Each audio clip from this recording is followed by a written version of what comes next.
జయ శ్రీరామ్ గారు, మీరు చెప్తున్నది గురువైన మీరు మన యొక్క జ్ఞానం అంతా కూడా కర్మ పునర్జన్మ అన్నారు. ఇది వాస్తవమా కాదా? తర్వాత మీరు ఏ కర్మలు చేస్తే అలాంటి ఫలితాలు మనకు వస్తుంది అంటున్నారు. అది కూడా నమ్మశక్యమా లేదా? దీన్ని ఏ విధంగా మనం ఊహించుకోవాలి అని అడిగాడు. ఆయన సందేహాలు లేనిదే సమాధానం రాదు, కష్టాలు లేనిదే సుఖాల విలువ తెలియదు. ఒక మహా సమస్యలు పెద్ద పెద్దవి ఎదుర్కొని నిలబడగలిగిన వ్యక్తులే గొప్పవాళ్ళుగా మారుతారు. వాళ్ళ యొక్క మేధోశక్తి పెరిగిపోతుంది. కష్టాలు అనేవి, దుఃఖాలు అనేవి, బాధలు అనేవి కర్మల వల్లే సంభవిస్తుంది. అయితే కర్మ ఫలాలు వారిని మరణం దాకా తీసుకుపోయేవాళ్ళని తీసుకెళ్ళినా కూడా మరణించాలి, ఇంక వేరే సమస్య మాకు దారే లేదు, వేరే పరిష్కారమే లేదు, మాకు మరణించడమే దీనికి పరిష్కారం అనేటువంటి స్థితిలోకి వెళ్ళిపోయిన వారు కూడా ఎక్కడో భగవంతుడు వాళ్ళని పూర్వకర్మ పుణ్యఫలం అనేది వాళ్ళకి తల్లకి పంపిస్తాడు. అంటే ఆలోచనల రూపంలో వాళ్ళకి వెళుతుంది. వెళ్ళినప్పుడు ఎందుకు చనిపోవాలి అని అంట. ఉదాహరణకు ఒక మహాధనవంతుడు ఉండేవాడు. ఆ ధనవంతుడు ధనాశ చేత అనేక వ్యాపారాలు చేస్తాడు. ఏవో అనేక వ్యాపారాలు, ఒక వ్యాపారం కాదు. ఇది ఒక వ్యాపారం చేస్తే మనసు ప్రశాంతంగా ఉంటుంది. 4-5 వ్యాపారాలు పెట్టుకుంటే దేంట్లో లాభం వస్తుంది, దేంట్లో నష్టం వస్తుంది, ఏది ఎక్కడ పోతుంది, ఎవరు తినేస్తూ ఉన్నారు, ఎవరైనా ద్రోహం చేస్తూ, ఇలాంటి ఆలోచనలు సతమతమైపోతుంటారు. అలా చేసి ఆ వ్యక్తి అందరూ మోసం చేశారు. మోసం చేసి చివరకు ఏమి లేని వాడయ్యాడు.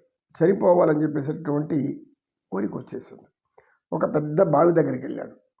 ఆ పెద్ద బావి ద్వారా ఆయన యొక్క తోటలోనే ఉంది, పొలాల్లో ఉంది. కానీ అవన్నీ కూడా పోయాయి. ఇప్పుడు అమ్ముకోవాల్సి వచ్చింది, అప్పులు పాలైపోయి. ఆ యొక్క బావి దగ్గర పోయి బావిలో తొంగి చూశాడు, నీళ్లు ఉన్నాయా లేవా అని. అక్కడ ఆ నీళ్ళల్లో కుక్క పిల్ల పడిపోయింది. అది మునిగి పైకి వచ్చి ఈదుకుంటూ పైకి రావాలని ప్రయత్నిస్తుంది. నీళ్ళల్లో ఉన్న చిన్న కుక్క పిల్ల ఎలాగో పడిపోయింది. అది అలా ఈదుకుంటూ మెట్టు వరకు వస్తుంది. మెట్టు వరకు వచ్చాక అక్కడే ఉన్నటువంటి ఒక పాము ఉంది. ఆ పాము దాన్ని కరవాలని చూస్తుంది. అందుకని కుక్క పిల్ల మళ్ళా వెనక్కి వెళ్ళిపోతుంది. ఆఖరికి కుక్క పిల్ల ఏం చేసిందంటే పాము యొక్క ఎగిరి తలపైన దూకి పాము యొక్క తలను తన నోటితో గట్టిగా కరుచుకొని మెట్లెక్కి పైకి వచ్చేస్తుంది. వచ్చేసాక ఆ పాముని అదే నీటిలో వేసేస్తుంది. అంటే దానికి ఆపదలో ఉండే ప్రాణాపాయంలో ఉంది, ఇంకొక ప్రాణాపాయం ఎదురుగా ఉంది. ఎలా తప్పించుకోవాలి? దానికి భగవంతుడు ఇచ్చినటువంటి పుణ్యం ఏమిటంటే దాని శిరస్సు నోటితో ఖర్చుకుంటే అది కాటేయలేదు. కనుక ఎక్కడ కొట్టాలో అక్కడ కొట్టింది. వెళ్ళి నేరుగా ఎగిరిది దాని యొక్క శిరస్సుని పడగను గట్టిగా నోటితో ఖర్చు పట్టుకుంది. ఇంకరవైంది కదా పాము. అంతే, ఈ యొక్క కుక్క పిల్ల గబగబా మెట్లెక్కేసి వచ్చేసేసి పైకి వెళ్ళిపోయాక ఆ పాము నీటిలో వేసేసింది.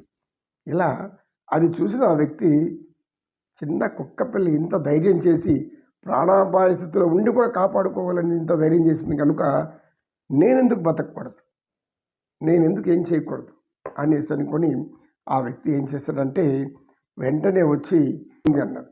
సరే, భార్య పిల్లల్ని తెచ్చుకొని ఆ గ్రామంలో పెట్టుకొని నేర్చుకున్నాడు. మళ్ళీ ఎక్కడ పరుగు పోయిందో అక్కడ బతకలేం కదా అనే విధానంతో ఇక్కడికి వచ్చాడు. ఇతను ఆ గ్రామానికి వచ్చి చూస్తే అక్కడ అది నేర్చుకుని అది నేర్పరితనం ఏమైంది? ముందు ఉన్న వ్యాపారం యొక్క నా ఆలక్ష్యం అంతా కూడా, అంటే వ్యాపారం యొక్క ఆ నైపుణ్యము, ఇలా డబ్బు సంపాదించాలనేది ఆ జ్ఞానం ఉంది కదా. వెంటనే ఈయన కూడా ఒక చిన్న పరిశ్రమ పెట్టుకున్నాడు పక్కనే, దూరంలో వెళ్ళి. అట్లా ఆయన మళ్ళా లక్షాధికారి అయిపోయాడు. అప్పటి నుంచి పేదవాళ్ళు సహాయం చేయడం మొదలుపెట్టాడు. కనుక కర్మ పునర్జన్మ అనేది ఉందా లేదా అనే ప్రశ్న కంటే ఇప్పుడు కర్మం అనేవాళ్ళు అనేక మంది లేదనే భావనతోనే పాపాలు చేస్తుంటారు. పాపాలు చేసేవాళ్ళంతా ఎలా చేస్తారు? కర్మ పునర్జన్మ అంతా ఒట్టి అబద్ధము, ఇవంతా అజ్ఞానులు పలికే మాటలు, లేనివారిని ఉండేవారిని చూసి లేనివారు అసూయపడేవాళ్ళు, లేదంటే గొప్ప ఉన్నత స్థాయిలో ఉండి నేను ఏం చేస్తున్నావు అంటే దానికి వ్యతిరేకంగా నాకు చెప్పేవాళ్ళని అనుకునేవాళ్ళు అనేక మంది. మానవ జన్మలు మనకు భగవంతుడు 21 మార్లు ఇస్తాడు అనేది మన జ్ఞానంలో ఉన్న ఒక సూత్రం. అంటే 7 జన్మలు, 7 అంటే 3 సార్లు 3 ఏళ్ళు, 7 తరాలు, మళ్ళీ 3 7 7 21 జన్మలు మానవ జన్మగా ఇచ్చి, నీవు కానీ జన్మను సద్వినియోగం చేసుకోకపోతే ఈ జన్మలో నువ్వు పుణ్యఫలం అనేది ఏమి చేయకుండా పరమాత్మను తలుచుకోకుండా, పరమాత్మ పేరు చెప్పి మోసం చేసుకుంటా, పరమాత్మను అమ్ముకుంటూ జీవిస్తా, పరమాత్మ యొక్క తత్వాన్ని తెలుసుకోకుండా ఆయన సత్యసంధుడు, నిత్యధర్ముడు, సర్వము సకల సద్గుణాలు కలిగిన పరమాత్ముడు అని గ్రహించుకుంటా ఎవరైతే విచ్చలవి మానవులమని మర్చిపోయి రాక్షసుల్లాగా ప్రవర్తిస్తూ జీవిస్తున్నప్పుడు ఈ కర్మ గురించి వాళ్ళకి తెలియదు. ఎందుకు తెలిస్తే ఆ పనులు చేయరు, తెలిసి అటువంటి పనులు చేయరు. కనుక తెలియకుండా ఏముంది, కర్మ లేదు, పొడవు లేదు, ఏమీ లేదు. మనిషి పుట్టాడు పోతాడు, ఈ లోపలే అన్నీ అనుభవించిపోవాలి. ఎలా అనుభవించాలి? ధర్మబద్ధంగా అనుభవించు. మనసు ఒప్పుకోదు. ఎందుకు? ఆ మనసు మాయలో పడిపోయి ఉంటుంది. మాయలో పడిపోయి ఎప్పుడైతే ఆ యొక్క మాయ కమ్ముకుందో అప్పుడు తమోగుణం రజోగుణం 2 తోడవుతాయి. ఈ 2 గుణాల ప్రభావం వాళ్ళ మీద పడుతుంది. ఇవన్నీ మనకు తెలుస్తూనే ఉంది. ఎలా తెలుస్తుంది?